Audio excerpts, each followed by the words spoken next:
পুষ্টি হিকারি এবং বিশ্বের সবচেয়ে দামি চালের নাম জানেন? দেশের অধিকাংশ মানুষের প্রধান খাদ্য ভাত, ফলে সর্বোচ্চ পুষ্টি নিশ্চিত করতে নতুন নতুন জাত আবিষ্কারের গবেষণা চলছে। বাংলাদেশেও জিঙ্ক এবং ভিটামিন এ সমৃদ্ধ ধানের জাত এসেছে, তবে এক্ষেত্রে সবচেয়ে এগিয়ে রয়েছে জাপান।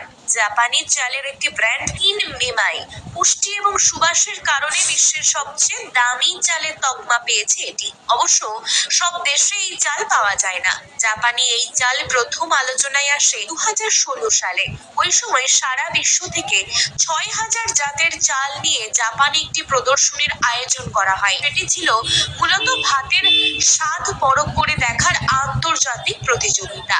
অনেকগুলো বৈশিষ্ট্যের ভিত্তিতে সেই প্রতিযোগিতায় সেরা চালের তকমা পায় কিন মেমাই। সেখানে এই চালকে বিশ্বের সবচেয়ে দামি চাল বলে আখ্যা দেয় গিনেস ওয়ার্ল্ড রেকর্ডস। কিন মেমাই প্রিমিয়াম চাল উৎপাদন করা হয় জাপানের গুনমা, নাগানো এবং নিগাতার মতো কয়েকটি প্রিফেকচারে। এটি মূলত 5টি জাতের সংমিশ্রণ। এর মধ্যে পুষ্টি হিকারি এবং টিকামারু জাত অন্যতম। এই চালের পুষ্টিগুণের বর্ণনায় বলা হয়েছে, কিন মেমাই বেটার হোয়াইটে সাধারণ চালের তুলনায় 7 গুণ ভিটামিন বি1, 1.8 গুণ ভিটামিন বি6, ফোলিক অ্যাসিড 1.4 গুণ, 1.8 গুণ ফাইবার, 6 গুণ এলপিএস, 17% কম ক্যালোরি এবং 14% কম চিনি বা শর্করা রয়েছে।